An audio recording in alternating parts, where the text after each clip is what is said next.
최근 금 가격이 하루 만에 5% 넘게 빠지면서 많은 투자자들이 충격을 받았습니다. 표면적으로는 금리 인하, 기대감 약화, 미, 중, 협상 진전, 셧다운 이슈 완화 등으로 안전자산 수요가 위험자산으로 이동했다는 분석이 많지만 사실 금 가격이 단 하루에 5% 이상 급락하는 것은 단순한 악재로 설명하기 어렵습니다. 저는 이 급락이 오히려 구조적 변곡점을 드러낸 신호라고 판단합니다. 전 세계 최대 금거래소인 런던 LBMA와 미국 뉴욕 코맥스의 실물금 재고가 최근 들어 계속 감소하고 있습니다. 단순한 단기 차익 거래가 아니라 투자기관 은행, 중앙은행들이 실물 인출을 꾸준히 늘리는 흐름이 뚜렷하게 나타나는 겁니다. 실물금이 시장에서 사라지는 속도가 빨라지고 있다는 뜻이죠. 실제로 중앙은행의 금 매입량은 2010년부터 매년 증가했고 2022년부터는 사상 최고치를 기록하며 폭발적으로 늘어났습니다. 중앙은행은 금을 사면 최소 10년 이상 보유하기 때문에 이 물량은 사실상 시장에서 영구적으로 빠져나간다고 봐야 합니다. 그렇기 때문에 최근의 급락은 오히려 향후 상승 시 더 강한 펌핑을 위한 에너지 축적 단계일 가능성이 큽니다. 지금 시장에서 벌어지는 핵심은 단 한 가지입니다. 실물 금 공급은 줄고 있는데 수요는 줄지 않는다. 이 구조가 유지되는 한 가격 변동성은 더 커지고 트리거가 나타나는 순간 상승 각도는 이전보다 훨씬 가파르게 나타날 것입니다. 지금의 조정은 불안의 신호가 아니라 오히려 다음 상승 사이클의 서막에 가깝습니다. 전 세계 금 시장에서 지금 가장 중요한 변화는 실물금 재고의 급격한 감소입니다. 런던의 LBMA와 뉴욕 코맥스는 세계에서 가장 큰 금거래소인데 두 곳 모두 최근 몇 년간 실물금 재고가 꾸준히 줄어들고 있다는 점이 데이터로 확인됩니다. 단순히 거래량이 느는 정도가 아니라 실제 인출 규모가 크게 증가하고 있다는 것이 핵심입니다. 다시 말해 시장에서 돌아다니는 실물금 자체가 빠르게 사라지고 있다는 뜻이죠. 이 흐름을 만든 가장 큰 주체는 바로 세계 각국의 중앙은행입니다. 중앙은행들은 2010년 이후 단 한 해도 빠짐없이 금 보유량을 늘려왔고 2022년과 2023년에는 금 매입량이 사상 최고치를 찍었습니다. 특히 중앙은행이 금을 사는 행위는 일반 투자자의 매수와 다릅니다. 개인은 내일 팔 수도 있고 한 달 뒤에 팔 수도 있지만 중앙은행은 최소 10년 이상 장기 보유를 전제로 금을 매입합니다. 따라서 중앙은행이 사들인 금은 시장에서 사실상 영구적으로 빠져나간 물량이라고 봐야 합니다. 공급이 줄어드는 동안 수요가 유지되거나 더 늘어난다면 시장의 유통량은 계속 줄어들게 되고 이는 결국 변동성 확대와 상승폭 확대라는 결과로 이어집니다. 게다가 지정학적 리스크, 통화가치 하락, 안전자산 선호 등으로 중앙은행의 매집 기조는 당분간 꺾일 가능성이 거의 없습니다. 지금 우리가 보고 있는 LBMA 코맥스 재고 감소는 단순한 숫자 변화가 아니라 앞으로의 금 시장이 실물 부족 시대로 진입하고 있다는 구조적 경고라고 볼 수 있습니다.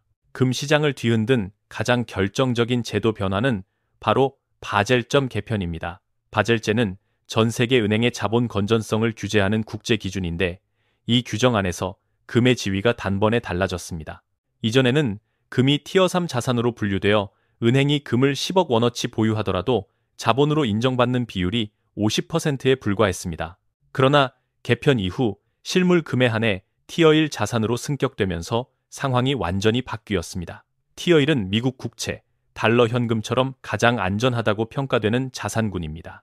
즉, 이제 은행 입장에서는 미국 국채만 고집할 필요가 없어지고 금을 보유하는 것이 동일한 안전자산 역할을 하면서도 더 높은 안정성을 제공하는 선택지가 된 것입니다. 중요한 점은 실물 금만 티어 1으로 인정된다는 사실입니다. 금 ETF나 파생상품은 티어 1 취급을 받지 못합니다. 이 한 문장이 시장 구조를 완전히 뒤집습니다.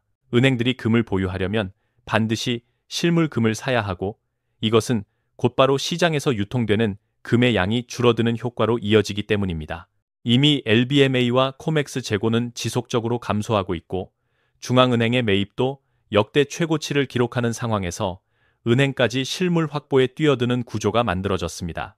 결국 바젤제는 금을 단순한 상품이 아닌 국제 금융 시스템의 핵심 안전자산으로 재평가하게 만들었고 이는 향후 금 가격 상승의 가장 강력한 기반 중 하나가 되고 있습니다. 금 가격을 결정짓는 가장 큰 요소 중 하나는 바로 화폐 가치입니다. 특히 2008년 글로벌 금융위기와 2020년 코로나 팬데믹은 달러 가치의 구조적 약화를 결정지은 역사적 사건이었습니다. 2008년 당시 벤 버냉키 의장은 헬리콥터 벤이라는 별명이 붙을 정도로 사상 최대 규모의 양적 완화를 단행했습니다. 약 5년 동안 미국이 지난 100년간 풀었던 화폐의 2배에 가까운 돈이 시장에 공급되었고, 이때부터 중앙은행들은 달러를 오래 보유하는 것이 과연 안전한가? 라는 의문을 갖기 시작했습니다. 그러나 진짜 충격은 2020년이었습니다. 코로나 팬데믹 대응 과정에서 미국은 이전보다 훨씬 더 큰 규모의 돈을 단기간에 쏟아냈고, 그 결과 물가 상승률은 2022년 9%를 넘어서며 40년 만에 최고치를 기록했습니다. 이 모든 과정에서 미국의 국가 부채는 현재 약 37조 달러까지 불어났고, 미국 정부는 아무것도 하지 않아도 1년에 약 2조 달러의 부채가 자동 증가하는 구조에 놓여 있습니다. 돈은 빚으로 만들어지고 부채는 새로운 화폐 공급을 의미하기 때문에 달러의 실질 가치는 시간이 지날수록 떨어질 수밖에 없습니다. 이 때문에 각국 중앙은행은 2010년 이후 꾸준히 외환 보유고 내달러 미국 국채 비중을 낮추고 그 대신 금을 지속적으로 매입해 왔습니다. 금은 인위적으로 찍어낼 수 없고 부채 증가에 따라 가치가 훼손되지 않기 때문입니다. 결국 2008년과 2020년 두 차례의 대규모 양적 완화는 단기 대응이 아니라 장기적으로 금 상승을 견인하는 구조적 요인으로 자리 잡게 된 것입니다. 금 가격을 움직이는 핵심 지표는 단순한 금리가 아니라 바로 실질 금리, 명목 금리, 물가 상승률입니다. 많은 분들이 금리가 올라가면 금이 떨어진다, 금리가 내리면 금이 오른다는 단순한 공식으로 이해하지만 실제 금 시장은 훨씬 복잡하게 움직입니다. 명목 금리가 5%라 하더라도 물가가 10% 오르면 실질 금리는 5%가 되고, 이는 은행 예금이나 채권을 보유할수록 오히려 실질 구매력이 감소한다는 뜻입니다. 바로 이 지점에서 자금은 채권 시장을 떠나 금과 같은 실물 자산으로 이동합니다. 2022, 2023년 동안 미국의 CPI는 9%까지 치솟았고 현재도 3-4%대의 높은 물가 수준이 유지되고 있습니다. 반면 명목금리가 일시적으로 올라왔지만 부채 부담과 경기 둔화 우려로 인해 금리 인하 기대는 다시 강화되는 국면입니다. 즉, 실질 금리가 다시 마이너스로 돌아갈 가능성이 매우 높아지고 있다는 의미입니다. 더 큰 문제는 미국의 구조적 부채 증가입니다. 미국은 아무것도 하지 않아도 1년에 약 2조 달러의 부채가 자동 증가하는 구조이고 총 부채는 이미 37조 달러를 넘어섰습니다. 이런 상황에서는 통화량이 줄어드는 것이 사실상 불가능하며 결국 화폐 가치의 지속적인 하락은 피할 수 없습니다. 화폐 가치가 떨어질수록 금과 같은 실물 자산은 상대적으로 더 큰 가치를 갖게 됩니다. 특히 시장 참여자들은 실질 금리가 마이너스로 전환되는 순간을 강한 골드랠리의 촉발점으로 인식합니다. 지금도 실질 금리는 반등 후 다시 하락하는 흐름을 보이고 있으며 이는 금 가격이 언제든지 튀어오를 준비가 되어 있다는 신호입니다.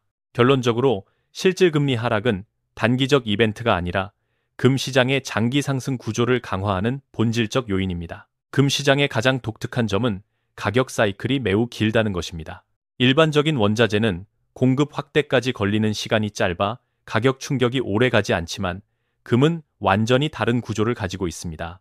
금을 새로 공급하기 위해서는 탐사, 인허가, 토지 매입, 인프라 구축, 채굴, 정제까지 모든 과정을 거쳐야 하며 이 전체 기간이 평균 10년 정도 걸립니다. 즉, 금 공급은 단기적으로 늘릴 수 있는 자산이 아닙니다. 실제로 지난 300년간의 금 채굴 데이터를 보면 채굴량이 증가하는 시기에는 10년 이상 증가하고 감소하는 시기에는 10년 이상 감소하는 장기 추세성이 분명하게 나타납니다. 이 때문에 금 가격 역시 오를 때는 장기간 오르고 떨어질 때도 장기간 떨어지는 명확한 흐름을 보입니다. 그런데 이 상승이 직선처럼 꾸준히 이어지는 것이 아니라 횡보폭등, 횡보폭등이라는 계단식 구조로 반복됩니다. 이는 금 가격을 자극하는 트리거 지정학적 리스크, 인플레이션 급등, 금융 시스템 불안, 달러 약세가 특정 시점마다 집중적으로 발생하기 때문입니다. 트리거가 등장하면 단기간에 급등하고 이후 불확실성이 완화되면 몇 개월에서 길게는 4, 5개월 정도 횡보 구간이 이어지는 패턴입니다. 최근 금 가격도 400달러 고점을 찍은 뒤 40달러 아래로 조정받았고 이는 전형적인 횡보기 진입 신호로 해석됩니다. 금 투자의 핵심은 바로 이 횡보 구간을 전략적으로 활용하는 것입니다. 대부분의 투자자가 금이 급등할 때 관심을 갖지만 실제로 가장 좋은 매수 시점은 시장이 잠잠해 보일 때입니다. 금은 역사적으로 비싸 보여도 장기적으로는 항상 더 비싸졌다는 자산이기 때문에 단기 가격보다 50년의 사이클을 중심으로 접근하는 것이 가장 효과적인 전략입니다. 한국의 금 시장은 구조적으로 공급이 부족한 특징을 가지고 있기 때문에 투자 전략을 더 세밀하게 세워야 합니다. 우리나라는 금광이 거의 없고 실물 금의 대부분을 해외에서 들여오는데 지리적으로도 삼면이 바다, 북쪽은 북한으로 막혀 있어 물량 확보에 시차가 생깁니다. 이런 환경 때문에 수요가 갑자기 몰리면 국내 실물 금 가격이 국제 시세보다 20%까지 비싸지는 김치 프리미엄이 쉽게 발생합니다. 실제로 2024년 2월과 10월에는 김치 프리미엄이 약 20%까지 치솟으며 투자자들의 부담이 커졌습니다. 이런 구조를 고려하면 초보 투자자에게 가장 효율적인 선택은 KRX 금시장입니다. KRX는 모바일 증권 앱에서 바로 거래할 수 있고 수수료가 약 0.3%로 매우 저렴하며 사고 팔 때 세금이 없습니다. 무엇보다 보관 부담이 없기 때문에 안정성과 편의성이 뛰어납니다. 다만 단점은 김치 프리미엄이 발생할 때 국내 금 가격도 동일하게 프리미엄을 반영한다는 점입니다. 이런 시기에는 오히려 해외 ETF가 유리합니다. 국제 금 가격만 반영되므로 국내 프리미엄에 영향을 받지 않습니다. 김치 프리미엄이 높을 때는 ETF로 접근하고 프리미엄이 다시 0% 근처로 내려오면 KRX나 실물로 갈아타는 유연한 전략이 효과적입니다. 실물을 사고 싶다면 서울 종로, 부산 범일동, 광주 충장로, 대구 교동처럼 금은방이 밀집된 지역에서 3, 5곳 비교 구매를 하면 가장 저렴한 가격에 살 수 있습니다. 결론적으로 한국 투자자는 KRX ETF 실물을 김치 프리미엄 상황에 맞춰 조합하는 것이 수익률을 극대화할 수 있는 최적 전략입니다. 금이 장기적으로 강한 자산이라면 은은 그 상승을 더 크게 확대시키는 레버리지형 실물 자산이라고 할 수 있습니다. 실제 역사적 데이터를 보면 1970년대 금이 약 26배 상승할 때 은은 32배 상승했고 2000년대에도 금이 약 7배 오를 동안 은은 12배 가까이 뛰었습니다. 대부분의 상승 사이클에서 은은 금 대비 1.5, 2배 더 높은 상승률을 기록해왔습니다. 이 구조적 차이는 공급과 수요에서 비롯됩니다. 현재 지구상에 남아있는 은의 매장량은 약 56만 톤으로 추정되며 연간 생산량이 2만 8천, 3만 톤 수준이기 때문에 단순 계산만 해도 약 20년 뒤면 고갈 위험이 현실화될 수 있습니다. 반면 수요는 폭증하고 있습니다. 은은 모든 원소 중 전기 전도율 1위, 열 전도율 1위로 AI 서버, 반도체, 태양광, 오지, 전기차 배터리 등 첨단 산업에서 반드시 필요한 물질입니다. 실제로 은의 산업 수요는 매년 사상 최고치를 경신하며 금보다 빠르게 증가하고 있습니다. 공급은 줄고 수요는 늘어나는 전형적인 구조적 상승 패턴이 형성되고 있는 것입니다. 그렇다면 포트폴리오에서는 금과 은을 어떻게 배분해야 할까요? 글로벌 백테스트와 각종 연구 결과에 따르면 금과 은을 포함한 실물 자산 비중을 전체 자산의 약 10%로 가져갈 때 포트폴리오 안정성과 수익률이 동시에 개선됩니다. 지금처럼 전 세계가 높은 부채, 화폐 가치 하락, 지정학적 리스크를 동시에 겪는 시기라면 개인의 확신도에 따라 20, 30%까지 확대하는 것도 충분히 합리적인 전략입니다. 단기 가격 변동성은 언제든지 나타날 수 있지만 장기적으로 화폐 가치가 빠르게 떨어지는 환경에서는 금과 은이 최후의 방패 역할을 해줍니다. 지금은 가격을 맞추는 시기가 아니라 50년 뒤 나의 자산을 지킬 기반을 구축해야 하는 시기이며 금과 은은 그 중심에 서 있는 자산입니다.